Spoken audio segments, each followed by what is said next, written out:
দেখলেন না পাকিস্তান যে বাড়ান বাড়িয়েছিল বিনাশ করলো কে? বলুন তো কে? সুদর্শন চক্র। আমি কারোর নাম বলবো না। ভারতের শক্তি তাদেরকে পরাজিত করে দিয়েছে। একদিকে ডুবিয়ে মারছে আর একদিকে শুকিয়ে মারছে। এ কার কথা? অস্ত্রগুলোর নাম রেখেছে দেখেছেন? যেসব অস্ত্র, ব্রহ্মাস্ত্র, শিবাস্ত্র, নারদাস্ত্র, সুদর্শন অস্ত্র, শুনেছেন? হ্যাঁ, ভাবনার বিষয়। এই অস্ত্রগুলোর নাম ভগবান দেবতাদের নামে রেখেছে। হ্যাঁ, এরকম দেশপ্রেমী ছাড়া জগৎকে রক্ষা করতে পারে? কি সুন্দর কথা! ধ্বংস করে দিয়েছে পরিত্রাণের সাধন। যতই তুমি বাইরের শক্তি ধরো, তোমার ধ্বংস করবার শক্তি আমার আছে। সেটা শ্রীকৃষ্ণের ছিল। যখন দুর্যোধন শুনল যে কৃষ্ণ আমাকে মারবে, হ্যাঁ, যখন এই সন্ধ্যাবেলা যুধিষ্ঠির যে প্রণাম করছে, জেঠিমা কাল সকালবেলা যুদ্ধে যাব, আশীর্বাদ করো। জেঠিমার চোখ বাঁধা ছিল, মাথায় হাত দিয়ে যুধিষ্ঠিরকে বলল, যা বাবা, আমি আশীর্বাদ করছি, যথা ধর্ম তথা জয়, অধর্মের হবে ক্ষয়। দুর্যোধন বলল, মা তুমি কি বললে? গান্ধারী বলল, বাবা আমি তো বলতে চাইনি, ভিতরে বসে কে যেন আমাকে বলিয়ে দিল, যথা ধর্ম তথা জয়, অধর্মের হবে ক্ষয়। আমি বুঝে নিলাম এ জগতে ধর্ম যার পক্ষে, জয় তার পক্ষে হবে। পাকিস্তানের ধর্ম জ্ঞান নাই, ভারতের ধর্ম জ্ঞান আছে। এরা ধর্ম নিয়ে চলে, তাই যথা ধর্ম তথা জয়, অধর্মের হবে ক্ষয়। ধ্বংস হয়ে যাচ্ছে তাদের, যাবেই, বিন্দু মাত্র সন্দেহ নাই। তখন দুর্যোধন বলল, মা তুমি যখন বলেই ফেলেছ, তাহলে তো আমার মৃত্যু হবে কেন? আমার তো ধর্ম নাই। কৃষ্ণ তো পাণ্ডব পক্ষে, কৃষ্ণ তো কুরুপক্ষে নাই। আমার তো অহংকারী, আমাদের ঐশ্বর্য আছে, রাজত্ব আছে, সিংহাসন আছে, পয়সা আছে, কিন্তু কৃষ্ণ নাই। যার ধর্ম নাই তার তো ধ্বংস হবে। ও মা, মা গো তুমি একটু রক্ষা করো, যেন কৃষ্ণ আমাকে মেরে ফেলতে না পারে যুদ্ধে। তখন গান্ধারী বলল, বাবা একটা কাজ কর, তুই একাই বেঁচে থাকতে পারবি কি করে? শোন, আমি প্রত্যেক বছর অক্ষয় তৃতীয়ায় চোখের কাপড় খুলি। মানে চোখ বাঁধা থাকতো না? ভুল বলছি? বলুন তো কেন চোখ বাঁধা থাকতো? গান্ধারীর চোখ বাঁধা থাকতো কেন বলুন? স্বামী, হ্যাঁ, এই মুখস্থ বললাম, মুখস্থ মাল সাপ্লাই করি আমরা। স্বামী অন্ধ ছিল বলে তার জন্য নয়। আমি একটা কথা আপনাদের বলেছিলাম বহুদিন আগে, দুই বন্ধু ইন্টারভিউ দিতে গিয়েছে, বুঝলেন? তো ইন্টারভিউতে একটা ছেলের মাথা খুব কাঁচা, একটা ছেলের মাথা ভালো। ইন্টারভিউ মানে বোঝেন তো, চাকরির পরীক্ষা দিতে গেছে। তার যে মাথা কাঁচা, মাথা পাকাকে বলছে, ভাই তুই আগে যা, তোকে যা বলবে সেটা বাইরে এসে আমাকে সাপ্লাই করবি, আমি ওই মাল মুখস্থ করে আবার ভিতরে যেয়ে সাপ্লাই করব। তা ভালো মাথাটা গেছে, অফিসার বলছে, খোকা তুমি ইন্টারভিউ দেবে? বলে, হ্যাঁ স্যার আমি রেডি। তা বলো তো ভারতবর্ষ কত সালে স্বাধীন হয়েছিল? বললো, স্যার এটা জানেন না, 42-এ কথা ছিল। কত হয়েছিল? একটু জোরে কথা বলুন না আপনারা। 47-এ হয়েছিল। বাবা বাবা, বেশ বেশ বেশ। তা বলো তো ভারত যারা স্বাধীন করলো তাদের নাম কি? বললো, স্যার সে তো অনেক লোক। ঠিক আছে, বাইরে যাও, কে আছে পাঠিয়ে দাও। যেই বাইরে গেছে, শালা কাঁচা মাথা মুখস্থ মাল ধরেছে। কি বললো বল? বলেছে ভারত স্বাধীন হলো কত সালে? তুই কি বললি? বললাম 42-এ কথা ছিল, 47 হয়েছিল। বাবা, দ্বিতীয় কি প্রশ্ন? বললো ভারত যারা স্বাধীন করলো কি নাম? তুই কি বললি? অনেক লোক। এই মাল দুটো মুখস্থ করে নিয়েছে। একটা হচ্ছে 42-এ কথা ছিল, 47 হয়েছিল, আর অনেক লোক। এই দুটি কথা মুখস্থ করে ভিতরে যাচ্ছে। প্রশ্ন যাই করুক, উত্তর আমার এই দুটোই হবে। যেই ভিতরে গেছে, এইবার অফিসার, খোকা তুমি? বলে, হ্যাঁ স্যার রেডি। বলুন না। মানে মাল তো ব্যস্ত, মুখস্থ মাল তো। প্রশ্ন যাই হোক, বলবে 42-এ কথা ছিল, 47 হয়েছে, অনেক লোক। এই অফিসার ভাব দেখে বুঝে নিয়েছে ভালো মাথা না, কাঁচা প্রশ্ন করি। তো প্রশ্ন যাই করুক, মাল তো মুখস্থ। তো বলছে, খোকা, আরে খোকা খোকা করবেন না, বলুন। বলছে, বল তোর জন্ম কত সালে হয়েছিল? বলছে, স্যার 1942-এ কথা ছিল, কিন্তু সেটা 1947-এ হয়েছিল। অফিসার বলছে এক চড় দেব অসভ্য কথাকার। বলে এই স্যার নেক্সট প্রশ্ন করুন, আপনি আমার চেয়ে বেশি জানেন। আমি এক ক্লাসে 13 বছর ছিলাম। অফিসার বলছে এক ক্লাসে 13 বছর ছিলি তাই বলছিস তো লজ্জা করে না? তখন ও বলছে আচ্ছা আমি এক ক্লাসে 13 বছর ছিলাম বলে আমার লজ্জা করছে। আচ্ছা বলুন তো আপনি বিয়ে করেছেন কত বছর? বলছে তো 30 বছর হলো। তো 30 বছর এক বউ নিয়ে ঘর করছেন, আপনার লজ্জা করে না? শালার অফিসার শুয়ে পড়িয়ে প্রণাম করেছে, তোর গোষ্ঠীর চরণে নমস্কার, তুই যা, আমি ফেলিওর। কি শালা মুখস্থ মাল ছাপলায়। স্যার দ্বিতীয় প্রশ্ন করো না, তো বলে মুখস্থ বলার জন্য ব্যস্ত, তো অনেক লোক এই কথাটা বলবে। ওই যে প্রশ্ন ছিল ভারত জেলা স্বাধীন করলো নাম কি, অনেক লোক এই কথাটা বলবে। কিন্তু অফিসার বলছে বল তোর বাবার নাম কি? কি বলবে? কি বলবে বলুন? অনেক লোক। এই যে মুখস্থ মাল সাপ্লাই করে মায়ের যে কত বড় অপমান করলো, সে বুঝলো না। তেমনি হিন্দু ধর্ম সম্পর্কে যারা না জেনে মুখস্থ মাল সাপ্লাই করে, তারা জানে না নিজের ধর্মকে নিজেরা কত বড় অপমান করছে।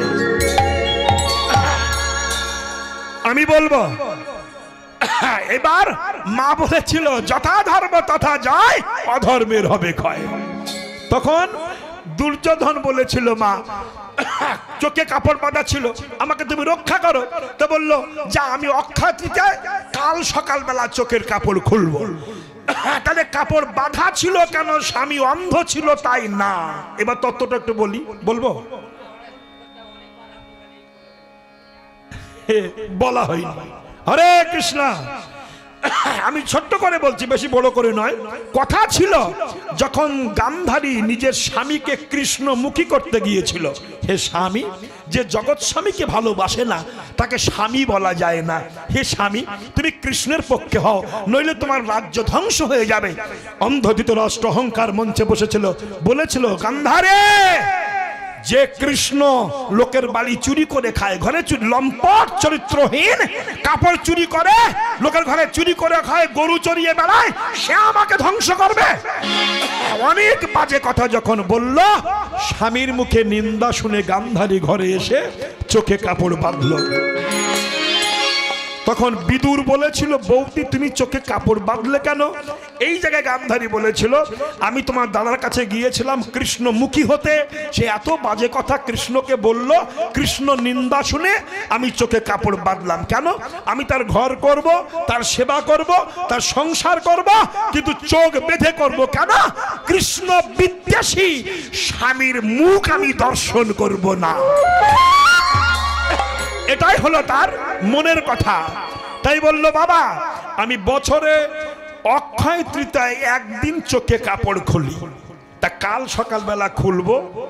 যে ছেলে আমার সামনে এসে দাঁড়াবে তার দিকে আমি তাকাবো, তার অল বডি স্টিল বডি হয়ে যাবে।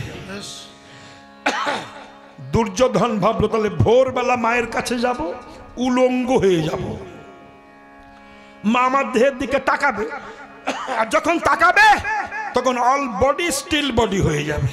ভাবতে পারেন তখনকার দিনের মানুষের লম্বা 21 হাত লম্বা ছিল, যেমন হাত লম্বা তেমনি পা লম্বা, তেমনি নাক লম্বা, কাল মানে দেহের যন্ত্রপাতি সব লম্বা। ওই রকম উলঙ্গ হয়ে সকালবেলা যাচ্ছে। কৃষ্ণ চিন্তা করছে শালায় এক তো পয়জন, তাতে যদি হাই পয়জন হয়ে যায় সর্বনাশকতা এক জায়গায় কাঁচা রাখতেই হবে। তাই কৃষ্ণ একটা কলার পাতা নিয়ে গাছের গোড়ায় দাঁড়িয়ে আছে, আর ওদিকে উলঙ্গ হয়ে ঢিং ঢিং করতে করতে যাচ্ছে। তো কৃষ্ণ ডাকলো দুর্যোধন, বেহাই মহাশয়, ও বেহাই মহাশয়। চমক উঠলো, কে কে কে কে কে? অসুবিধা নাই, তুমি যা আমি তাই, চিন্তা কিছু নাই। তা তুমি উলঙ্গ হয়ে যাচ্ছ কোথায়? বলছে কৃষ্ণ বললো না, আমার মা বলেছে যার দিকে তাকাবে তার অল বডি স্টিল বডি হয়ে যাবে। তাই যুদ্ধে যাতে বাড়ি মেরে, গদার বাড়ি মেরে আমার দেহ না ভাঙতে পারে, তাই মায়ের কাছে গিয়ে দাঁড়াবো, মা যে তাকাবে সব স্টিল বডি হয়ে যাবে। কৃষ্ণ মনে করছে, মনে মনে বলছে ওই জন্যই তো আমি এসেছি, তোমার এক জায়গায় কাঁচা রাখবো। তখন বলছে ভাই মশাই তুমি রাজা মানুষ, রাস্তা দিয়ে হেঁটে যাচ্ছ, এটা সেন্টিমেন্টের ব্যাপার, উলঙ্গ হয়ে যাচ্ছ, অন্তত কিছু একটা পরে যাও, মার কাছে দিয়ে খুলে ফেলো।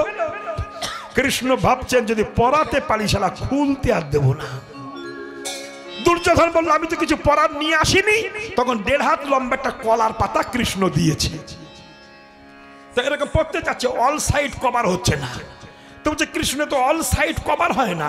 কৃষ্ণ বলছে তুই ভুল করছো, শুধু ফ্রন্ট সাইডটা কভার করো, করে মায়ের ধারে যেয়ে দাঁড়াও। এই ফ্রন্ট সাইড কভার করে মায়ের ধারে দাঁড়িয়েছেন, আর মা চোখ খুলে যেই তাকিয়েছে, এদিকে শক্ত হয়ে গেছে, এদিকে হয়ে গেছে মিডিল পজিশন, কাঁচা রয়ে গেছে। কেন? কারণ অত্রি ঋষির অভিসম্পদ ছিল। একবার অত্রি ঋষি দুর্যোধনের ঘরে গিয়েছিল, তাই অত্রি ঋষিকে সম্মান জানায়নি। তো অত্রি ঋষি দুর্যোধনকে বলেছিল, দুর্যোধন, বাড়ি ঋষি মুনিরা আসলে আপ্যায়ন করতে হয়, তুমি এত বড় অহংকারী, তোমাকে আমরা প্রয়োজনে লাগবো না। তখন উরুতে চড় মেরে বলেছিল দুর্যোধন, এই উরুতে জল বল যতদিন আছে কারোর দরকার নাই আমার কাছে। তখন অত্রি ঋষি বলেছিল, দুর্যোধন, যে উরুতে চল মেলে তুমি বৈষ্ণব অপমাননা করেছো, আমি কথা দিচ্ছি ওই উরুত ভেঙে তোমার একদিন দ্বিখণ্ডিত হয়ে যাবে। তাই কাঁচা থাকলো, যখন যুদ্ধ করতে দাঁড়িয়েছে বাড়ি মারছে, ঠাস ঠাস করে শব্দ হচ্ছে। কৃষ্ণ দেখছেন পজিশন দেখিয়ে দিতে হবে, তাই কৃষ্ণ অ্যাঙ্গেলে দাঁড়িয়েছে। অ্যাঙ্গেল বোঝেন তো? এরা অ্যাঙ্গেলও বোঝে না। ভগবান, দেখবেন অনেক অনেক চ্যাংড়া মেম, আর চ্যাংড়া বলবো না, অনেক অনেক চেংড়ি মায়েরা আছে, এই জায়গা দিয়ে অ্যাঙ্গেল করে সিঁদুর পরে, দেখেছেন? দিয়ে আবার এখান থেকে ঢেকে দেয়। কেন? লোকে যেন বুঝতে না পারে আমার খরিদ্দার জুটে গেছে, ঢেকে দেয়। এর অ্যাঙ্গেল সিঁদুর বলা হয়। সিঁদুরের কত বড় ক্ষতি দেয়, ক্ষমতা দেখেছেন? সিঁদুর দেখে দেখে গুলি করেছিল বলে ওই সিঁদুর কত প্রাণ নিয়েছে দেখতে পেয়েছেন? এই সিঁদুর অপারেশন, তারপর কি সিঁদুর। এই যুদ্ধটা হয়ে গেল, কি নামটা কি ছিল যুদ্ধের নাম? হ্যাঁ, সিঁদুর 1, অপারেশন সিঁদুর 1, 2। হ্যাঁ, তাহলে সিঁদুর অপারেশন করেছে, সিঁদুর যুদ্ধ করেছে, যুদ্ধ করে প্রাণ ফিরিয়ে দিয়েছে মায়েদের। সিঁদুর কত কি না করতে পারে, সেই সিঁদুরকে এত অবমাননা। সিঁদুরের জন্ম হয়েছিল শিবের রক্ত থেকে, সে অনেক কাহিনী আমি বলবো না। আজকাল তো ওইসব কথাবার্তা বললে তো মানুষের মনে হয় অনেক তত্ত্ব বললো, ওগুলো তত্ত্ব নয়।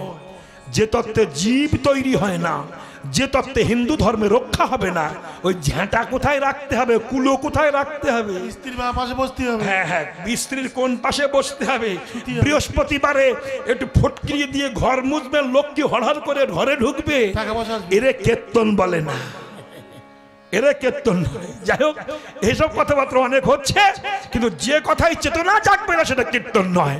তাই যখন বাড়ি মারলেন, অ্যাঙ্গেল করে সাবাস সাবাস, আর যেই বাড়ি মেরেছে অমনি পড়ে গেছে। গীতায় লিখে দিয়েছে, পরিত্রাণায় সাধুনাং বিনাশাস্য দুষ্কৃতাম ধর্ম সংস্থাপনার্থে সম্ভাবামি যুগে যুগে। এই সেই ভগবান বারবার আসেন, আজও এসেছেন, এসে নাম দিয়ে বলিহত জীবকে উদ্ধার করছেন। করতে করতে মহাপ্রভু চলে গেছেন, তাই সচী মাতা কাঁদছেন। সচী কাঁদেনি মায় বলিয়া, আমার সচী কাঁদেনি মায় বলিয়া, আর বিষ্ণু প্রিয়া কাঁদে অঙ্গয়া ছাড়িয়া, আর বিষ্ণু প্রিয়া কাঁদে অঙ্গয়া ছাড়িয়া, আর বিষ্ণু প্রিয়া কাঁদে অঙ্গয়া ছাড়িয়া, আর বিষ্ণু প্রিয়া কাঁদে অঙ্গয়া ছাড়িয়া। কোন অপরাধে ছেড়ে গেলে, অপরাধে ছেড়ে গেলে হাসে দুটি নয়ন জলে, অপরাধে ছেড়ে গেলে হাসে দুটি নয়ন জলে, অপরাধে ছেড়ে গেলে হাসে দুটি নয়ন, ওহে গৌর ফিরে এসো বলে, ছেড়ে গেলে গৌর ফিরে এসো বলে, অপরাধে ছেড়ে গেলে, অপরাধে ছেড়ে গেলে, অপরাধে ছেড়ে গেলে। সচী কাঁদেনি মাই বলিয়া, বিষ্ণু প্রিয়া কাঁদে অঙ্গ ছাড়িয়া, সীতানাথ কাঁদে ফুলি ফুলি, নাগরিকগণ কাঁদে গৌর গৌর বলি। হরে কৃষ্ণ। মা, আমি আরেকটুখানি বলবো, বলতে ইচ্ছা জেগেছে। নামে মানুষকে কি করতে পারে, নামে আর একটুখানি বলবো। নাম, এগুলো চাক্ষুষ প্রমাণ। হরিদাসকে ধরে মহাপ্রভু হরিবোল দিয়েছিলেন। হরিদাস ছিল জবান হরিদাস, জবন মানে মুসলমানের ঘরে প্রতিপালিত হয়েছিল। অনেকে বলে না, মুসলমানের ঘরে জন্ম হয়েছিল, তাই জবন হরিদাস। আস্তে আস্তে আস্তে তাই হরিদাসকে মহাপ্রভু হরি নাম দিয়েছিলেন। তৎকালীন ব্রাহ্মণেরা ইউনিয়ন তৈরি করেছিলেন। মুসলমানের ছেলে হরিদাস, তাকে জগন্নাথ মিশ্রের ছেলে ধরে কোল দেয়, ওকে একটু টাইট করতে হবে। কিছু ব্রাহ্মণ যে নিমাইকে শাসানি দিয়েছিল, নিমাই বলল আসুন বসুন, আসন গ্রহণ করুন। ব্রাহ্মণেরা বলল তোমার ঘরে আমরা বসবো না। কেন? তোমার জাত মরে গেছে। নিমাই চমকটলো, আমার জাত মরে গেল কি করে? ওই যে মুসলমানের ছেলে হরিদাস, সে বসে খায় তোমার পাশ, মুসলমান খায় যদি ব্রাহ্মণের পাশ, তাতে হয় ব্রাহ্মণের জাতির নাশ। সে তুমি জানো না? মহাপ্রভু হেসে ফেললেন। পইতে বেঁধে উড়িয়ে বাউন, রামতে যায় না কারবা বাড়ি, গা ছুলে তার মন ফেলে না, ভাত ছুলে তার ফেলে হাড়ি। বলতে পারো মন্দিরে কোন সে জাত, কোন সে ছেলে ছোঁয়া পেলে অশুদ্ধ হয় জগন্নাথ? মহাপ্রভু বললেন বেশ, তাহলে কি করলে আমার মরা জাতটা বেঁচে উঠবে দয়া করে বলুন। তখন বামুনেরা বলল এই তো একটা সিদ্ধান্ত হয়েছে, জম্মের খাওয়া খাবো আর জম্মের পাওয়া পাবো। বলল নিমাই, মরা জাত বেঁচে উঠতে পারে যদি 100 বামুনকে ভুড়ি ভোজন দাও। ভুড়ি ভোজন বোঝেন না? এরা তাও বোঝে না। হ্যাঁ, 100 ব্রাহ্মণকে ভুড়ি ভোজন দিতে হবে, তাহলে হবে, বেঁচে উঠবে। মহাপ্রভু ভাবলেন দেব না আমি ভুড়ি ভোজন, কিন্তু জাত মেরে দেবো। কেন? আমি দেখাতে চাই ব্রাহ্মণ কিন্তু মহাপ্রভু ছিলেন, মহাপ্রভু ব্রাহ্মণ ছিলেন। তিনি বলছেন আমি দেখাতে চাই যে নবগুণে দশম গুণে গুণান্বিত ব্রাহ্মণ, কিন্তু শতগুণে গুণান্বিত বৈষ্ণব আমি দেখাবো। তখন নিমাই বলল বেশ, 100 ব্রাহ্মণকে খেতে দেবো। কবে খাবেন? আগামী করল মধ্যাহ্নে, মানে কাল দুপুর বেলা। একজন লাফিয়ে বলছে নিমাই, আমরা এক জায়গায় খাবো না। কেন? আমাদের মধ্যে ক্লাসিফিকেশন আছে, শ্রেণীভাগ, কুলিন অকুলিন 3x ব্রান্ডি রাম এইসব আছে। আমরা এক জায়গায় খাবো না, 100 খানা ঘর বেঁধে দিতে হবে। তাই দেবো। মহাপ্রভু কিন্তু দেবেন না, কিছু জাত মারবে, অলৌকিক করুণাই এটা হচ্ছে। বেশ, আর একজন বলছে নিমাই, এক জায়গায় শুধু খেতে দিলে হবে না, আমাদের ভোজন ট্যাক্স দিতে হবে। ভোজন ট্যাক্স বোঝেন না? হ্যাঁ, ভোজন দক্ষিণা। একটা দেখুন, একটা হচ্ছে বয়রা ফলা আকার হয় ফলা মধ্যাহ্ন ব্রাহ্মণ, আর একটা বয়রা ফলা আকার 2.5 মণ একটা ব্রাহ্মণ আছে। রাগ করবেন না কেউ। আমার বাড়ি বাংলাদেশে ছিল। বৈশাখ, পয়লা বৈশাখে আমার মা ঠাকুমারা ব্রাহ্মণদের সিঁড়িয়ে দই খাওয়াতো। সিঁড়িয়ে দই, সিঁড়িয়ে দই বোঝেন না? তো পরের বাড়ি ওরা ভাত খেত না, তাই সিঁড়িয়ে দই খাইয়ে গোষ্ঠী উদ্ধার করতো। এক বামুন, আমি ব্রাহ্মণদের বলছি না, বামুন মানে সে এই 12 বছরের ছেলে নিয়ে, তার ছেলেকে নিয়ে 24 বাড়ি সিঁড়িয়ে দই খেয়েছে। বলুন দেখিন তারা জায়গা আছে? উঁচু হয়ে হেঁটে যাচ্ছে, নিচু হলেই মাল পড়ে যাবে, এরকম একটা অবস্থা। এমন সময় একটা নিমন্ত্রণ এসে, বামুন মশাই সবাই বামুন পেলো, সিঁড়িয়ে দই খেলো, গোষ্ঠী উদ্ধার হলো। আমার বাড়ি কেউ গেল না, কেউ খেলো না, আমার গোষ্ঠী উদ্ধার হলো না। আপনি একটু যাবেন, খাবেন, আমার গোষ্ঠী উদ্ধার করবেন। তো নিচু হওয়ার তো কায়দা নাই। ছেলের অবস্থা আরো মারাত্মক। তখন হাত ধরে ডেকে বলছে বাবা আর খাবা? তো বাবা আর খাবা? বাবা তখন সাংস্কৃতিক ভাষায় বলছে বৎস ঊর্ধ্ব গচ্ছান্তি ঢেকুরা, মানে উপর দিকে ঢেকুর উঠে যাচ্ছে, অধগচ্ছান্তি বায়ু বা মানে উপর দিকে ঢেকুর উঠে যাচ্ছে, নিচের দিকে যাহা হচ্ছে। এখন কি করব বৎস? তখন বাবা বলছে খোকা, জীবন চলে গেলে পাওয়া যাবে, পরের খাওয়া সরে গেলে পাওয়া যাবে না, জন্মের খাওয়া খাও। ডাক্তার বলেছে রাধাপদ বাবু আপনার ফ্যাটি লিভার, কোলেস্ট্রল, মিষ্টি খাবেন না। আর লোকের বাড়ি আসলে পরের মাল যখন সাদা মাল দেয়, মনে হয় কোলেস্ট্রলে মৃত্যু হয় হোক, কিন্তু রসগোল্লা তো আর পাবো না। জম্মের খাওয়া খাচ্ছি, জম্মের মোটা হচ্ছে। আমার দলের মধ্যে দেখুন 6 জার্সি গরুর মতো মোটা, যেখানে যাচ্ছে জম্মের খাওয়া খাচ্ছে। এই বাড়ি তো বাটি ভর্তি রসগোল্লা দিয়েছে। একজন আমাশায় 14 বার পায়খানা গেছে, সে 14টা রসগোল্লা খেয়েছে। আমি নাম বলবো না, খাবে এরকম খাবা মানুষ তো আমরা। এই দেখুন বিষয়টা কেমন, একে বলা হয় বারবার খেয়েছে। এইবার বামুনেরা বলল নিমাই আমাদের ভোজন ট্যাক্স দিতে হবে, 100 খানা স্বর্ণ থালা একটা স্বর্ণ গিলাস দিতে হবে। মহাপ্রভু ভাবলেন তাই দেবো, দেবে না কিন্তু কিচ্ছু। অলৌকিক করুণা, অলৌকিক করুণার কথা একটুখানি বলবো না, থাক আজ বলবো না, সময় শর্ট। শুনুন তো, অলৌকিক করুণাই মহাপ্রভু দেখিয়েছেন। 100 খানা ঘর বেঁধে দিয়েছে, 100 খানা স্বর্ণ থালা আছে। ব্রাহ্মণেরা এসে দেখে জানলা দিয়ে চক চক চক চক চক চক করছে। মহাপ্রভু দিয়েছে, তেল দাও, দাও তেল দাও। আনন্দে মাখাচ্ছে তেল, কিন্তু কে জানে ঈশ্বরের খেল। নিমাই যে গঙ্গাকে বলেছে, মা গঙ্গা তুমি জল শুকিয়ে যাও, দেখো ওরা স্নান করে কোন জায়গায়। আস্তে বাবা আস্তে, যেই বলেছে গঙ্গা শুকিয়ে গেছে, কে একটা মানুষ আছে, যে ব্রাহ্মণগণ করুণ অবধান, শুনেছি তৈল মর্দল অঙ্গে ব্রাহ্মণের সেবার বিধি নাই, আপনারা স্নান করবেন কোন জায়গায়? বলে গঙ্গায়। বলে একটু জল নাই। ঢিপ করে বসে পড়েছে সবাই, কি এতটুকু নাই? না সামান্য নাই। মহাপ্রভু গলায় কাপড় দিয়ে বলছে আছে। কোথায়? হবিদুল্ল কাজীর পাতকুয়ায়। মুসলমানের পাতকুয়ার জল? বলে হ্যাঁ, ও তো আরো জাত মারা কল। মহাপ্রভু বলছে এমন কিছু করা যায় না যাতে আমার মরা জাতটা বেঁচে ওঠে? বামুনেরা চিন্তা করলো যদি শালা না করি তবে তো থালা গিলাস পাবো না। বললো নিমাই, ঘটির মুখে দড়ি বেঁধে সিধা সিধি ঢুকিয়ে দেবে, যদি সাইডে বাড়ি লাগে তাহলে জাত যাবার একটা সম্ভাবনা আছে। জল তুলে স্নান করে ঘরে এসেছে, ভগবান আবার কলে ফেলে দিয়েছে। কি দেখছেন? হাড়ি আছে, কলা আছে, কাঠ কুটো, ডাল চাল সব আছে, আগুন নাই। একজন বলছে নিমাই প্রচন্ড খিদের সময় ঠাট্টা করছো কেন, আগুন দাওনি কেন? নিমাই বলছে, হে ব্রাহ্মণগণ করুণ অবধান, শুনেছি ব্রাহ্মণের মুখে আগুন জ্বলে, সেই ব্রাহ্মণকে আগুন দিয়ে ব্রাহ্মণকে করবো অসম্মান, তাই তো আগুন দেয়নি। একজন লাফিয়ে বলছে, সে আগে জ্বলতো এখন আর জ্বলে না। নিমাই বলছে, বাজে কথা বলবেন না, এখনো আগুন জ্বলে না, জ্বলে না। মহাপ্রভু বলছে জলে। বামনেরা বলছে যদি কারোর মুখে আগুন জ্বলে সে রান্না করে দেবে, আমরা খাবো দলে দলে, দেখি কার মুখে আগুন জ্বলে। তখন মহাপ্রভু ডাক দিয়েছে, হে মুসলমানের ছেলে হরিদাস, এবার এসো আমার পাশ, তোমাকে সবাই করে অবিশ্বাস, তুমি দেখাও ধরা তলে ব্রাহ্মণের মুখে আগুন না জ্বললেও কৃষ্ণ ভক্তের মুখে আগুন জ্বলে। হরিদাস কাছে এসে গৌর হরিবল হরিবল বলে শুকনা কাষ্ঠ হতে তুলে অগ্নি ফুৎকার দিল।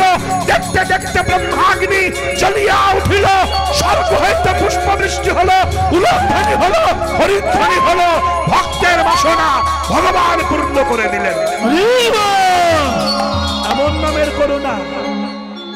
তাই হরিদাস দু আখি মুদিয়া, হরিদাস আখি মুদিয়া, হরিদাস আখি মুদিয়া, হরিদাস আখি মুদিয়া। আমার বাসুদেব ঘোষ হাসে সে ভাব দেখে, বাসুদেব ঘোষ হাসে সে ভাব, বাসুদেব বাসুদেব বাসুদেব ঘোষ হাসে সে ভাব দেখে, বাসুদেব ঘোষ হাসে সে ভাব, বাসুদেব বাসুদেব ঘোষ হাসে সে ভাব। বলে আনন্দ আর ধরে না গো, ধরে না গো, বাসুদেব ঘোষের প্রাণে আনন্দ আর ধরে না গো, বাসুদেব ঘোষের প্রাণে আনন্দ আর ধরে না গো, এবার ঘোষের প্রাণে আনন্দ আর ধরে না গো, বাসুদেব ঘোষের প্রাণে প্রেমানন্দ হরি বল, আনন্দ আর ধরে না গো, আনন্দ আর ধরে না গো, আনন্দ আর ধরে না গো, আনন্দ আর ধরে না গো, গৌর হরি বল। জানি তাই শুধু কৃষ্ণ ভক্তবৃন্দ, কৃষ্ণ দাসী মায়েরা, সবাই চরণে শত কোটি প্রণাম। যিনি বসে ঘুমাচ্ছেন তার চরণে আরো বেশি প্রণাম। গীতব্য অদ্য রজনীতে যে বিষয় রসটি আমরা আস্বাদন করতে ব্রতী হয়েছি, গয়ার মৎসবের আসত্ব, এখানে বিরহ দশার কীর্তন হওয়া উচিত। কোনো নাচানাচি কিংবা কোনো চ্যাংড়ামি কীর্তন নয়, বিরহ দশা, গয়ার মহোৎসব। তাইতে বিরহ দশার মধ্যে শ্রীমতী রাধা এবং শ্রীকৃষ্ণের অকৈতব কৃষ্ণ প্রেম জনু জম্বু নদহেম, এ প্রেম নিরিলোকে না হয়, যদি হয় ইহার যোগ তবে না হয় বিয়োগ, বিয়োগ হইলে কভু না জিহায়। এই অকৈতব কৃষ্ণ কথা আমার মতো একটি আকাট মূর্খ বর্ণনা করে আপনাদের চিত্তে আনন্দ প্রদান করব অমন পণ্ডিত ব্যক্তি আমি নই। তথাপিও এসেছি গুরু কৃপা করে যতটুকু বলাবেন আমি প্রাণপণ চেষ্টা করব, যদি আপনারা চিত্ত নিবেশ করে শ্রবণ করেন। আগে হলো শ্রবণ, তারপরে কীর্তন। নববিধা ভক্তির মধ্যে সর্বপ্রথম হয়েছেন শ্রবণং কীর্তনং বিষ্ণু সারণং পদসেবনম অর্চনং দর্শন সৎমাত্ম নিবেদনম। নববিধা ভক্তির প্রথম হলো শ্রবণ। তাই যে শ্রবণে আজ আমরা যে লীলাটি আস্বাদন করতে চলেছি বিরহ দশা, সেটি হচ্ছে শ্রীমতী রাধা রানীর দশম দশা বর্ণনা। সেটি হচ্ছে মাথুরের কিছু টাস। যেসব ছেলেরা মেয়েরা বাংলা অনার্সের ছাত্র ছাত্রী হয়েছেন তারা মাথুর প্রবাস প্রভাস পূর্বরাগ উৎকণ্ঠিতা বিপ্রলব্ধা কালহান্তরিতাগুলো পড়েছেন। তার মধ্যে এই মাথুর একটি লীলা, এই 10টি দশা, দশম দশা। লালসদ বেগ জাগর্জা তালবাং জড়ি মাত্র তো বৈরাগ্রাং ব্যাধুরুন মাদ মহামৃত্যু দশা দশ, এই 10টি দশা। তাই রাধারানী কৃষ্ণ শূন্য বৃন্দাবন, কৃষ্ণ চলে গেছে। যেমন গৌর একটু আগে চলে গেল, তেমনি কৃষ্ণ চলে গেছেন মধুময় বৃন্দাবন ছেড়ে। মধুর বৃন্দাবন অন্ধকার হয়ে গেছে। মধুময় বৃন্দাবনে ভ্রমর ভ্রমরিয়ার গুনগুন করে না, ফুল প্রস্ফুটিত হয় না, যমুনা স্রোতবাহী হয় না। বৃন্দাবনে যেন হরিহন শূন্য হয়ে অন্ধকারে পরিণত হয়েছে। তাই শ্রীমতী রাধা ঠাকুরানী কৃষ্ণ সুখ প্রদায়িনী, কৃষ্ণ বক্ষ বিলাসিনী, সরোবর রাজংসিনী, কৃষ্ণ সরোবরের মরালিনী, বৃন্দাবন বিলাসিনী, রমণী রতনমণি রাস রস তাণ্ডবিনী, কৃষ্ণ সুখদায়িনী, মাধুর্য কাদম্বিনী রাধা রানী ললিতা বিশাখার কণ্ঠকে অবলম্বন করেছেন। মানে ললিতা বিশাখার গলা ধরে কাঁদছেন, ললিতা বিশাখারে আমি মধুময় বৃন্দাবনেশ্বর শ্রীকৃষ্ণকে ভালোবেসেছিলাম, আর ভালোবেসে যে আমার কাঁদতে হবে এটা আমি বুঝতে পারি। যাকে প্রাণ মন কুল একুল মনোকুল প্রাণকুল শ্বশুরকুল অলুকুল প্রতিকুল সব কুল যার কুলে ফেলে দিয়েছিলাম, সে আমাকে ঠেলে ফেলে দিয়ে মধুময় বৃন্দাবন ত্যাগ করে শ্রীকৃষ্ণ আমার মথুরায় চলে গিয়েছেন। আগে জানিনি যে আমাকে এত কাঁদতে হবে। ললিতা বলছে, রাধে শোন শোন, ভালোবাসা করতে গেলে একসঙ্গে সব দিতে নাই। কি একসঙ্গে সব দেওয়া উচিত? আগে তাকে প্রলোভন দেখাতে হয়, আমি তোমায় ভালোবাসি, তোমায় ছাড়া চলতে পারবো না, ওরে আমার সোনা, ওরে আমার নুনু রে, তারপরে চুমু চুমু খাওয়া খাবে, এসব নানাবিধ এগুলো হয়। এগুলো অসভ্যতা, অজ্ঞানতার মাঝখান থেকে আসে। কিন্তু এগুলোর মধ্যে কৃষ্ণ প্রেমের ভালোবাসা জোটে না।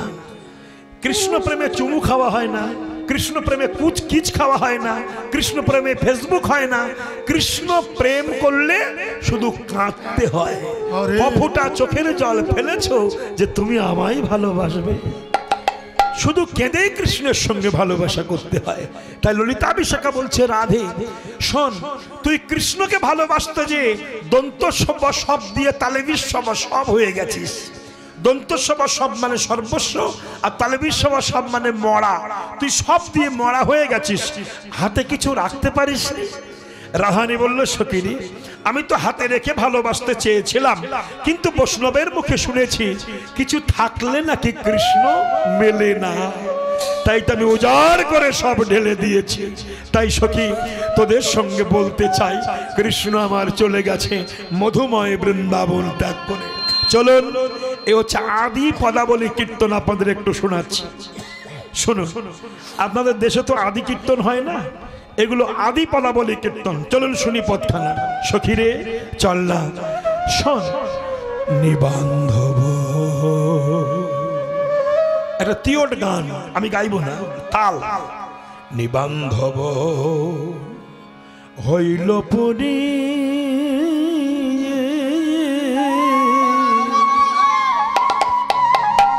আমি রাখিতে নারে নিবন্ধ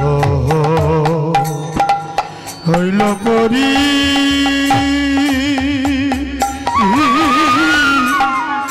রাখিতে না ইলামা হরি ললিতা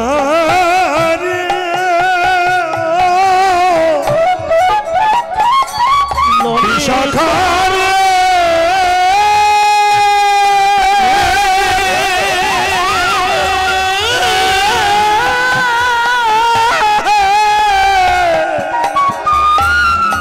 ললিতার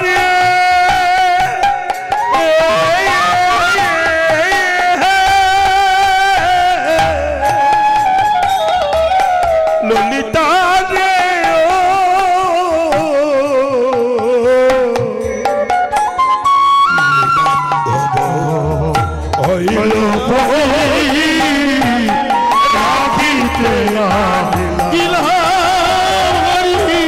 আমি কারে বাক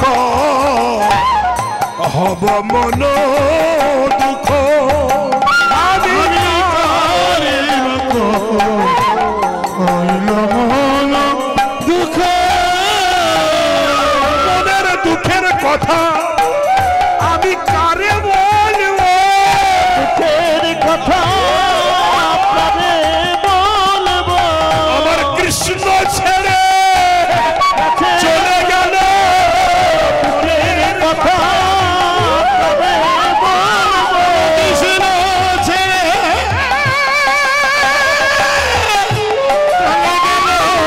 আমার কাঙালিনী করে গেল, দুঃখের কথা কারে বলবো, কাঙালিনী করে গেল, দুঃখের কথা কারে বলবো, কাঙালিনী করে গেল। দুঃখের কথা কারে বলবো, একবার প্রেমানন্দ হরি বলে, দুঃখের কথা কারে বলবো, প্রেমানন্দ হরি বল, দুঃখের কথা কারে আমি বলবো, দুঃখের কথা কারে বলিব। কথাগুলো কি? নিবান্ধব হইল পরি, মানে বান্ধব শূন্য হয়ে গেছে, পরি মানে যেখানে বাস করি সেই জায়গাটা। আমার বান্ধব বলতে কেউ নাই। বন্ধুকে জগতে বন্ধু অনেক হয়, বান্ধবও হয়, এরা হলো সর্বনাশ করে। বন্ধু আর এক বন্ধুকে ডেকে নিয়ে বলে একটু চুল্লু খেয়ে আসি চল, একটু গ্যাঁজা খেয়ে আসি চল। কিন্তু এমন বন্ধু খুব কম মেলে যে চল একটু হরিনাম শুনে আসি, ভাগবত কথা শুনি, এ বন্ধুটা কম। তাহলে বন্ধু কাকে বলা হয়? যে বন্ধু জগৎ বন্ধুর সঙ্গে মিলন ঘটিয়ে দেয় সে হলো বন্ধু, আর নইলে বন্ধু নয়, সে হলো শত্রু। যে চুল্লু খাওয়াবে যে বন্ধু, যে গ্যাঁজা খাওয়াবে যে বন্ধু, সে বন্ধু বন্ধু নয়, সে আপনার ধ্বংস করবার জন্য এসেছে। তাইতে বলছে নিবান্ধব হইল পরি, যেখানে কৃষ্ণ কথা শুনবার মানুষ মেলে না, মনের ব্যথা শুনবার মানুষ মেলে না, সেখানে বন্ধু পাওয়া যায় না। তাই নিবান্ধব হইল পরি, রাখিতে নারিলাম হরি, কারে বা কহব মন দুঃখ। কৃষ্ণ চলে গেছে। আস্তে শোন সখীরে, কৃষ্ণ যখন বৃন্দাবনে ছিল আমি কৃষ্ণকে দেখতে যেতাম। আস্তে আস্তে আস্তে, বাদিনীর ঘরে কৃষ্ণ কথা বলতে দেয় না। আমার শাশুড়ি বাদিনী, ননিদ বাদিনী, বাদিনী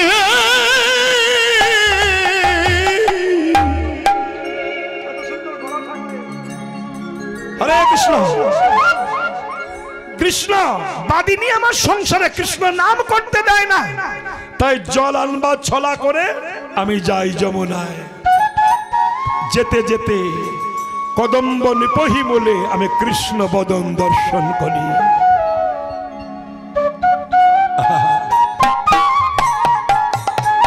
বলিহারি ভাই আমি যাই জলরাজ ছলা করে কৃষ্ণের বাঁশি শুনি আহা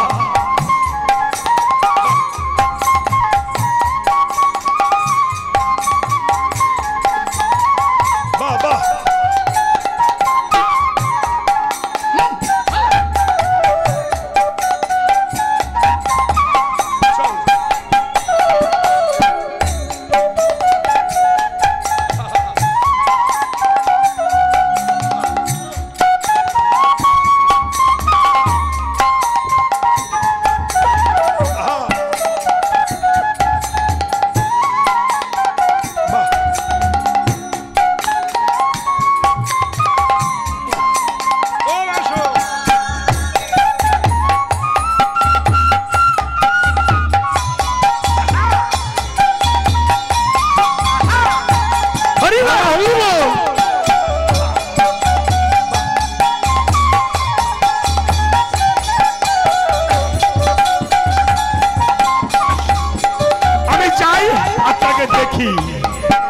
তখন দেখা হতো তখন কৃষ্ণ বৃন্দাবনে ছিল তখন যেতাম আর দেখতাম যাইতে যমুনা জলে কদম্বনি পহিমলে যাইতে যমুনা জলে কদম্বনি পহিমলে আর নাহে রিব চাঁদ মুখ আমার বিনোদিনী আর নাহে রিব চাঁদ মুখ বিনোদিনী আর না হেরিব চাঁদ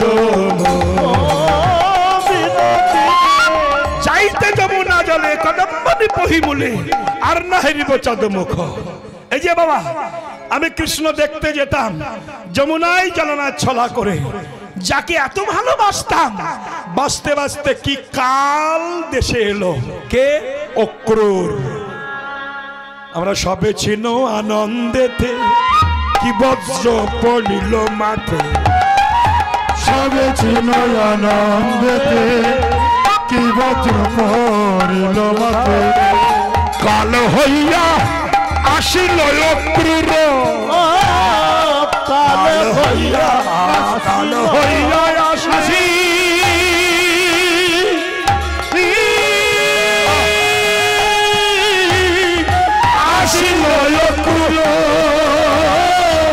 চাপাইয়া লেই রথে কৃষ্ণ চলে গেল মথুরাতে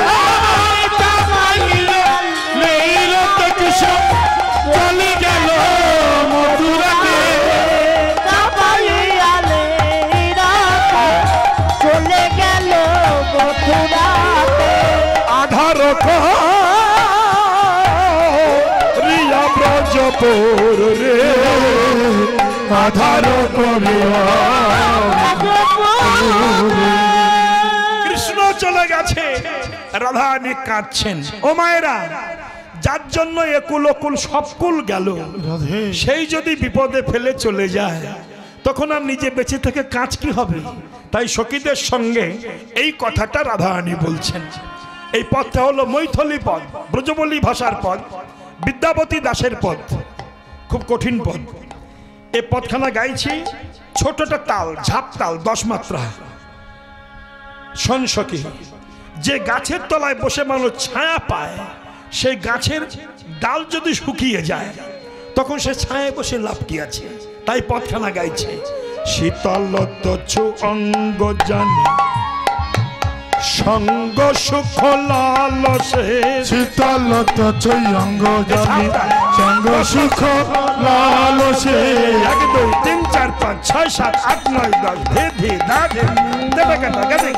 ধে ধে সঙ্গ সুখ লালসে পরাল কল ধর্ম গুণ নাশে আমার প্রাণ সখী পল গুণ ধর্ম গুণ নাশে আমার প্রাণ সখী সজতি মহে জল কি কাজই হো জীবনে সজতি মহেতে জল কি কাজই হো জীবনে আনাল সখী গরল করি গ্রাসে গরল হয়ে রে সখী গরল করি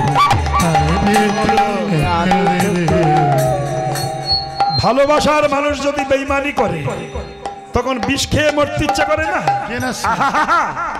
সো যদি মোহেতে গেল কাজ কি হো জীবনে আনালো সকি গরল করে গ্রাসে। বলুন তো গরল মানে কি? গরল মানে কি? গরল মানে কি? গরল গরল বিষ। আমাকে বিষ এনে দে আমি খেয়ে মরবো।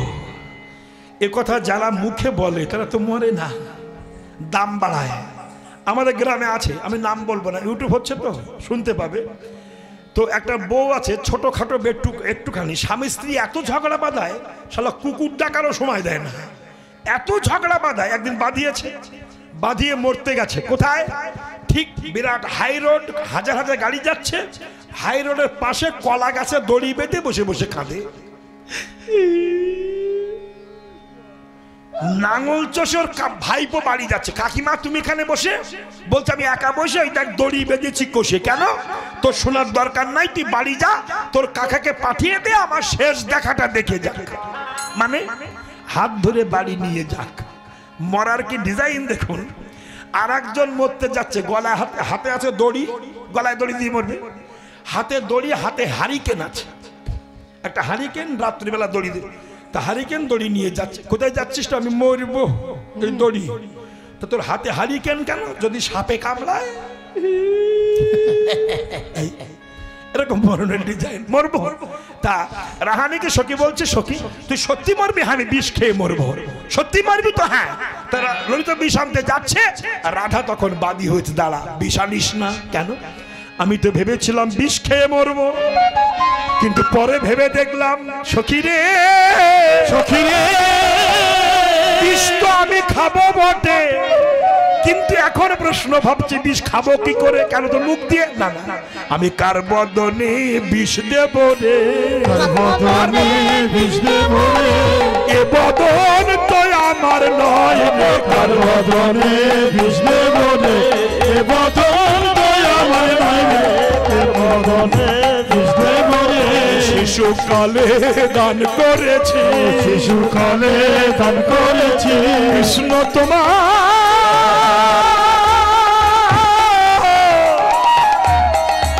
কৃষ্ণ তোমার হলাম বলে শিশুকালে দান করেছি, কৃষ্ণ তোমার হলাম বলে জন্মে নয় জন্মে জন্মে কৃষ্ণ তোমার দান করেছে, জন্মে নয় জন্মে জন্মে কৃষ্ণ তোমার হলাম বলে, জন্মে নয় জন্মে জন্মে কার বদনে কৃষ্ণ বলে।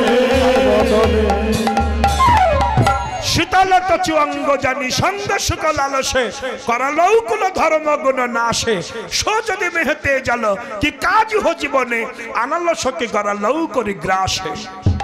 কাহে তোরা মদ রদসে মরলি করবি হো কাজ, নিরে নাহি ডা রবি, অনালে নাহি দা হবি, রাখবি তো নই হো ব্রজ মাঝ। কি কথাগুলো বলতে শুনুন, ব্রজবলি ভাষা তো, অসুবিধা হচ্ছে না তো? অসুবিধা হবার নয়, আমি বুঝিয়ে বলছি। কত বাজে এখন? কত বাজে? 10:40 হয়ে গেছে। 42-40 কই না কেন? এই দেখো মায়েরা, শো আস্তে আস্তে আস্তে।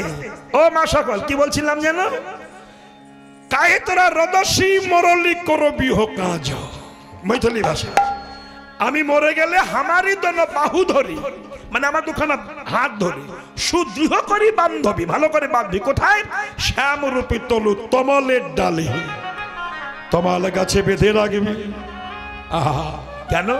আমি তমাল বড় ভালোবাসি, তোমার বড় ভালোবাসি, কৃষ্ণ কালো আমার তমল কালো, আমি তোমার বড় ভালোবাসি, কৃষ্ণ কালো তমল কালো, তোমার বড় ভালোবাসি, তমাল গাছে বেঁধে রাখবি।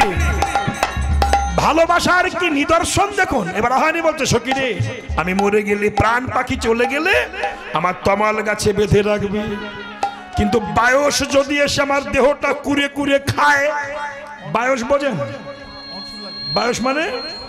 বায়স মানে কাক, যদি আমার দেহ খায় তো বায়সটা বলিস, সর্বঙ্গ খেয় কাগা না রাখিও বাকি, সর্বঙ্গ খেয় কাকা না রাখিও বাকি, কৃষ্ণ দর্শনের লাগি রেখো দুটি আখি। কৃষ্ণ দর্শনের লাগি রেখো দুটি আখি। কৃষ্ণ দর্শনের লাগি রেখো দুটি আখি। কৃষ্ণ দর্শনের লাগি রেখো দুটি আখি। আমার আখি দুটি বাকি রেখো, দুটি বাকি রেখো। ওরেও কৃষ্ণ দর্শন করব, দুটি বাকি রেখো। ওরে কৃষ্ণ দর্শন করব, আখি দুটি বাকি রেখো। ওরেও কৃষ্ণ আমার আখি দুটি বাকি রেখো। আখি দুটি বাকি রেখো। ওরে কৃষ্ণ দর্শন করব, আখি দুটি বাকি রেখো। ওরে কৃষ্ণ দর্শন করব, ওরে কৃষ্ণ দর্শন। এবার ললাটিতে বাহুমূলে কৃষ্ণ নাম লেখবি, তুলসী দাম দেহ বিগলে। আমি মরে গেলে আমার সর্বাঙ্গে কৃষ্ণ নাম লিখবি আর তুলসীর মালা পরিয়ে দিবি। বুঝেছেন? শুনে না, ললাট হৃদি বাহুমূলে কৃষ্ণ নাম লেখবি, তুলসী দাম দেহ বিগলে। তুলসীর পাতার মালা করে আমার গলায় পরিয়ে দিবি। আমি মরে গেলে এই যে তুলসীর মালা আমরা গলায় পরি, এই মালা দেখে অনেক শালারা বলে তুলসীর মালা, যাতে কুকুরে প্রস্রাব করে। এ কথা যারা বলে, কুকুর যদি ওদের মুখ হাতে পেত ওখানেও দিত। সত্যি বলছি, কুকুর দু জায়গায় কাজ করে, এক হচ্ছে নিচু জায়গায় আর একটা উঁচু জায়গায়। আপনি ধানের বস্তা রেখে দেন, দেখুন কুকুর ফিসকিরি মেরে দেবে, দেবে না? এটা কুকুরের কাজ, আস্তে এর কাজ। আর যদি কেউ চুল্লু খেয়ে রাস্তায় পড়ে থাকে, কুকুর মুখ শুকে ফিসকিরি মেরে দেয়, এটা কুকুরের কাজ। তুলসীর পাতা গলায়, তুলসীর মালা গলায়, এটা দেখে যারা উপহাস করে, যারা ঠাট্টা করে, তারা জানে না যে তুলসী কত বড় সুন্দর জিনিস। আমি শুনেছি কিছু কীর্তনিয়া বলছে মন যদি ঠিক থাকে তুলসীর মালা লাগে না। আর একজন বলেছে তুলসীর মালা গলায় পড়লে বজ্রপাতে মৃত্যু হয় না। এ নিয়ে অনেক বিতর্কে উঠে হচ্ছে। আমি তার প্রতি উত্তরে বলছি 100% শিওর, তুলসীর মালা যদি গলায় থাকে সাপে কামড়াবে না আর বজ্রপাতে মৃত্যু হবে না। এইবার বলবেন ওই তো ভোলার মা সাপে কামড়ে মরে গেল, ওর গলায় তো তুলসীর মালা ছিল, তা মূল্য কি করি? আপনার মতো মূর্খ বলে কথাটা বলছেন। আপনি জানেন মালা কত প্রকারের পাওয়া যায়? প্রকৃত তুলসীর মালা কিনতেই পাওয়া যায় না, এটা কি জানেন? বেলকাঠের মালা পাওয়া যায়, এখন বাঁশের মালা হয়, বাঁশের সরু সরু কুঞ্চি ছাঁচে পেলে টেনে লম্বা লম্বা করে তুলসী বলে বিক্রি করছে। আপনি ভাবছেন তুলসী দিচ্ছে, কিন্তু ওটা আপনাকে বাঁশ দিচ্ছে, বাঁশের কুঞ্চি, বোঝেন না? তো বাঁশের কুঞ্চির মালা পরি সাপে কামড়াবে না? তো কামড়াবে। এখন যে এটা মালা, তা এখন বললো কেন? এ তো বাঁশের মালা, ও তো তুলসীর মালা নয়, সাপে কামড়াবে, বজ্রপাতে মৃত্যু হবে। প্রকৃত তুলসীর মালা গেঁথে গলায় দিন, আপনাকে সাপে কামড়াবে না, বজ্রপাতে মৃত্যু হবে না। মূর্খের মতো বলছেন।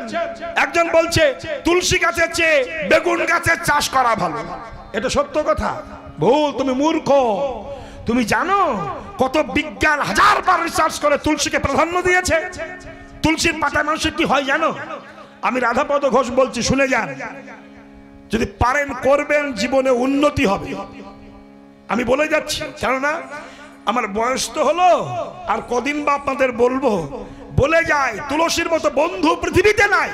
প্রত্যেকদিন আপনি যদি গ্যাসে মরে যাচ্ছেন, অ্যাসিডে মরছেন, প্রত্যেকদিন দুপুরবেলা খেয়ে 4-5টা করে কালো তুলসী, কৃষ্ণ তুলসীর পাতা চিবিয়ে খান, আপনার আস্তে আস্তে গ্যাস ভালো হয়ে যাবে।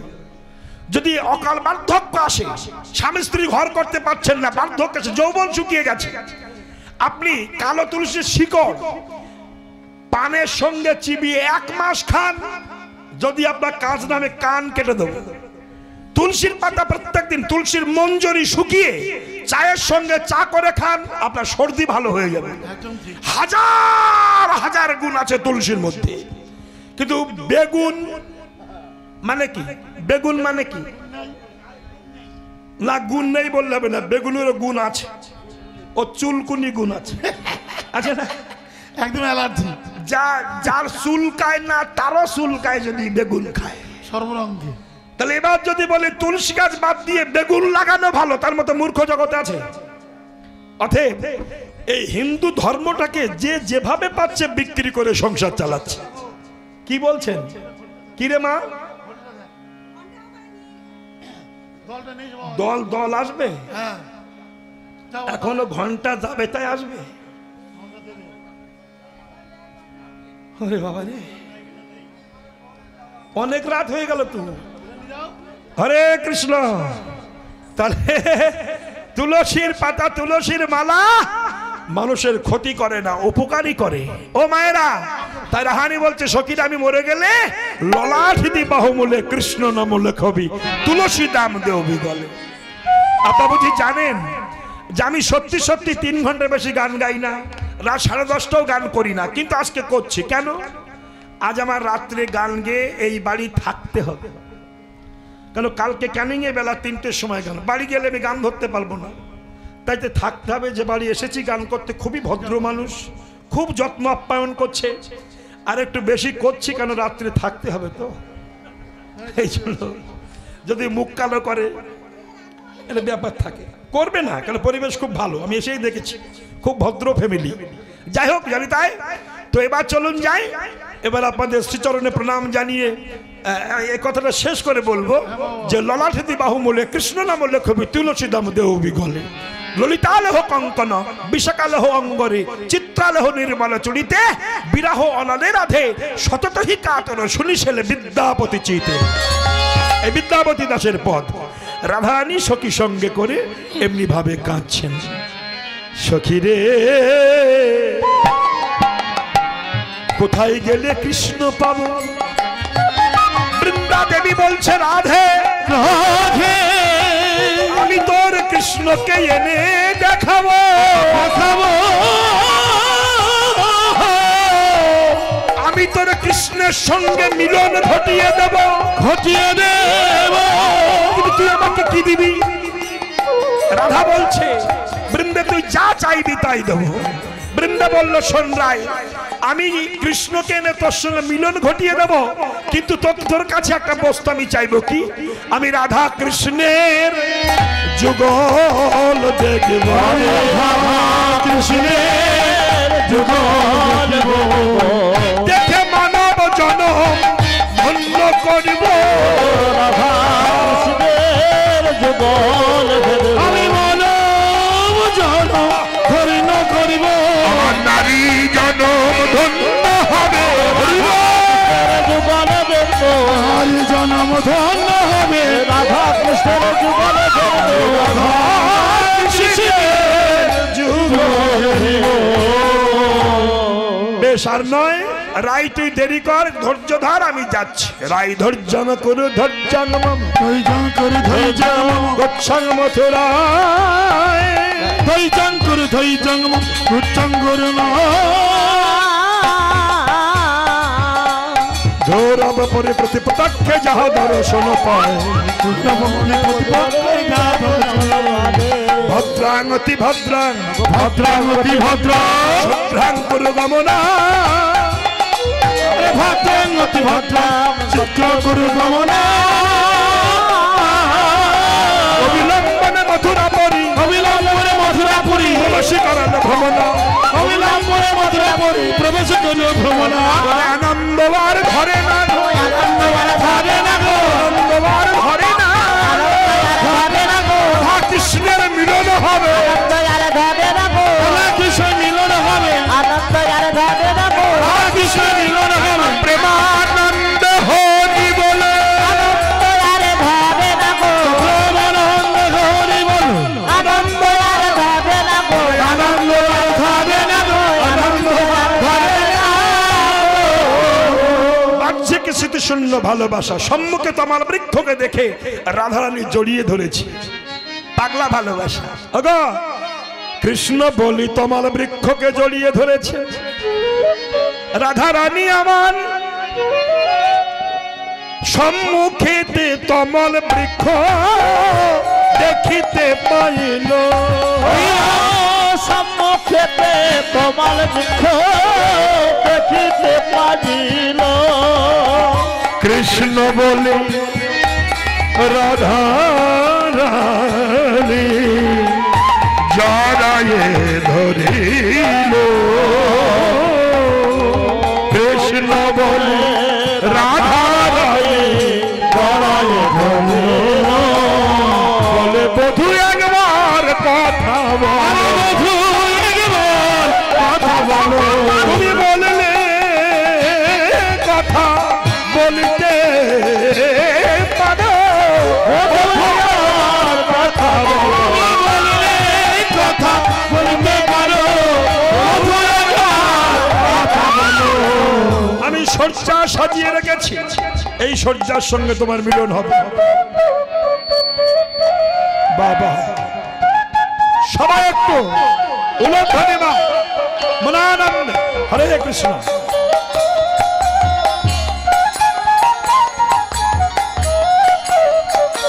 বাবা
সখীদের কণ্ঠ ধরে এবার সম্মুখে তমাল বৃক্ষ ভেবে কৃষ্ণ ভেবে জড়িয়ে ধরেছে। তার সম্মুখে বাহ্যিক স্মৃতিশূন্য ভালোবাসা বলেছিলাম দশম দশা লালসত বেগ জাগলিজ্জা তালাবং জলিমাত্র তো বৈরাগ্রং ব্যাধির উন্মাদ মোহ মৃত্যু দশা দশ। এই ব্যাধির উন্মাদ, উন্মাদ মানে পাগলের লক্ষণ। তাই তমাল বৃক্ষকে দেখে কৃষ্ণ ভেবে রাধা রানী জড়িয়ে ধরেছে। বলে বধূ একবার কথা বলো, বধূ একবার কথা বলো, তোমার হতভাগিনী রাধা কাঁদে, বধূ একবার কথা বলো, হতভাগিনী রাধা রানী বধূ একবার কথা তুমি বললে কথা বলতে পারো, বধূ একবার কথা বাহ্যিক স্মৃতিশূন্য ভালোবাসা। আস্তে আস্তে আস্তে আস্তে আস্তে ভজন সর্বজীবে জানবে তুমি কৃষ্ণ অধিষ্ঠান, সমস্ত জীবের মধ্যে কৃষ্ণ আছে।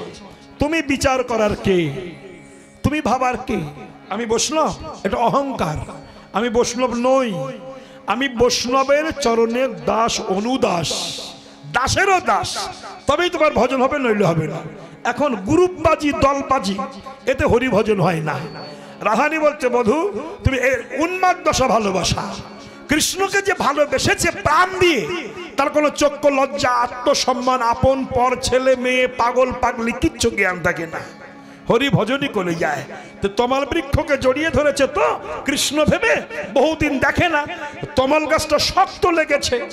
রাহানি বলছে বধূ হে, তুমি যে দেশে ছিলে আমার মনে হয় যে দেশে তুমি ছিলে সে দেশে কেউ কৃষ্ণ সেবা জানে না গো।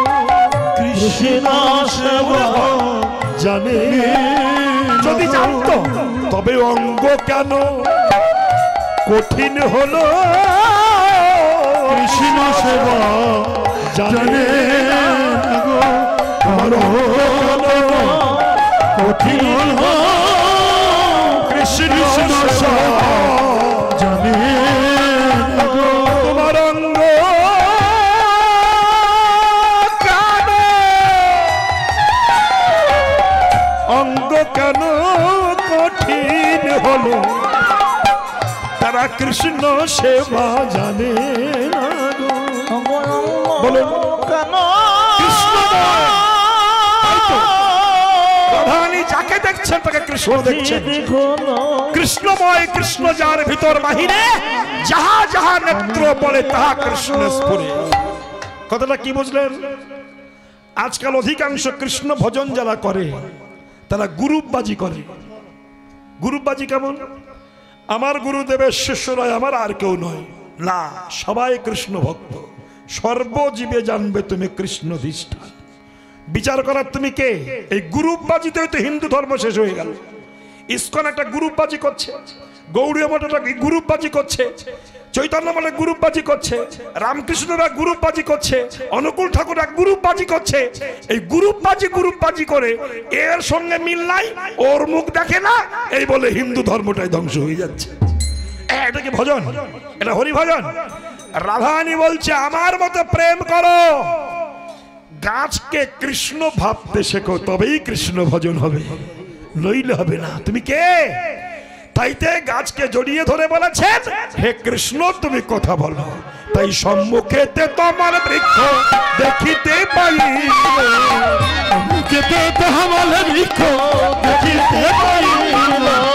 কৃষ্ণ বলে রাধা জড়াইয়ে ধরিল, কৃষ্ণ বলি রাধা রানী জড়ায় ধরিল। এবার ভাবোল্লাসে রাধা কৃষ্ণের মিলন হইল, প্রেমানন্দে সবাই মিলে হরি হরি বল, প্রেমানন্দে সবাই মিলে হরি হরি বল। ভাবোল্লাসে মিলন হল, ভাবোল্লাসে মিলন বলো, রাধারানীর মানসিক দশায় ভাবোল্লাসে মিলন বলো, মানসিক দশা ভাবোল্লাসে মিলন হলো। রাধারানীর মানসিক দশায় ভাবোল্লাসে হলো রাধারানীর মানসিক দশা ভাবোল্লাসে মিলন হলো। ডাকার মতো যদি ডাক হয়, কৃষ্ণকে কাছে যেতে হবে না, কৃষ্ণ আমার কাছে আসবে, যে কোনো রূপে আসবে। এই জন্য নারদ বলেছিল যে কৃষ্ণ কি দিলে তোমাকে সত্তরে পাওয়া যায় বলো তো? এগুলো ভাগবত দৃষ্টান্ত। কীর্তন শুধু নাচানাচি বললাম না, শুনতে হবে না, কথাগুলো শুনতে হবে। কি দিলে পাওয়া যায়? কৃষ্ণ বলল যদি 1 কেজি ফার্স্ট ক্লাস সন্দেশ দাও আমার কৃপা তৎক্ষণাৎ পেয়ে যাবে। নারদ বলল 1 কেজি সন্দেশের দাম 1000 টাকা, যার টাকা নাই সে তোমাকে পাবে না। বললো পাবে। তাহলে একটা রজনীগন্ধা ফুলের মালা দিও, বললো সেও 500 টাকার দাম, যার টাকা নাই পাবে না। বললো পাবে। 1 অঞ্জলি গঙ্গার জল ঢেলে দিও। নারদ বললো এটা মেনে নেওয়া যায়, গঙ্গার জল কিনতে পয়সা পাওয়া যায় না, ঠিক, কিন্তু কোন ব্যক্তি যদি মরুভূমিতে দাঁড়িয়ে ডাকে যেখানে জল পাওয়া যায় না, নারদ তো খুঁচিয়ে খুঁচিয়ে জিজ্ঞাসা করে। তখন কৃষ্ণ বলছে শোনো নারদ, পৃথিবীর সব জায়গায় জল পাওয়া যায়। কেরকম? নদীর জল শুকিয়ে যাবে, সাগরের জল শুকিয়ে যাবে, পুকুরের জল শুকিয়ে যাবে, কিন্তু ভক্তের চোখের জল শুকাবে না। আমি গঙ্গার জল চাই না, নির্জনে বসে তুলসীর পাতা নিয়ে যদি নয়ন জলে আমাকে ডাকে তবে আমার কাছে তার আসতে হয় না, আমি নিজেই তার কাছে চলে যাই। এটাই নিয়ম। যে আমাকে ডাকে, আমাকে যে চায় আমি তাকে চাই, আমাকে যে না চায় আমি তাকে না চাই, আমি তাকে নাচিয়ে দিই। শোনা, তাই রাধারানী বৃক্ষকে কৃষ্ণ রূপে জড়িয়ে দেয়। দল কখন আসবে রে? এখন 11টা বেজে গেল। আমাদের কষ্ট হয় না নাকি? ভাল লাগে না? এটা বাসি বাজা। উফ, ভাবতে পারেন এই জ্যৈষ্ঠ মাসের পয়লা আজকে, আর জ্যৈষ্ঠ মাসের পয়লা তো নাকি? হ্যাঁ পয়লা। হ্যাঁ, তো সেই কার্তিক মাস থেকে লেগেছি গান গাইছি। তার আগে তো গাই এভরিডে প্রোগ্রাম, এদেশ সেদেশ। গতকাল মুর্শিদাবাদে গান ছিল, কি ঝড় বৃষ্টি খেয়ে ভরে এসেছি, সারাদিন ঘুম হয়নি, এসে আপনাদের চরণে সেবা করছি। কষ্ট তো হয়, তাও গেয়ে যাচ্ছি। এই পয়লা জ্যৈষ্ঠ পড়েছে, এই মাস দিয়ে আমাকে 76 বছর বয়স চলছে। ভাবতে পারেন এত বয়সে কীর্তন গাইছি, কষ্ট তো হয়। তো যাই হোক, কষ্ট হলেও বাদ দিই। এবার দল এসেছে, আমার খুব প্রিয় মানুষ, হৃদয়ের মানুষ একজন, তারকেশ্বরের পাথে, ওনার আশ্রমে আমিও গত বছর গান করতে গিয়েছিলাম। গৌর গোপাল ব্রহ্মচারী মহাশয়, তাই তো নাকি? হ্যাঁ ঠিক আছে। হ্যাঁ, গৌর গোপাল ব্রহ্মচারী মহাশয় আমার খুব হৃদয়ের মানুষ, তিনি আসছেন। আপনারা আস্বাদন করবেন কৃষ্ণ কথা। এখানে রেখে আপনাদের চরণ ধুলি নিয়ে বিদায় নিচ্ছি। নিতাই গৌরী রাধা গোবিন্দ লীলা এইখানে রহিল, রাধা গোবিন্দ লীলা এইখানে রহিল, কুলধ্বনি করো সবে হরি হরি বল, কুলধ্বনি করো সবে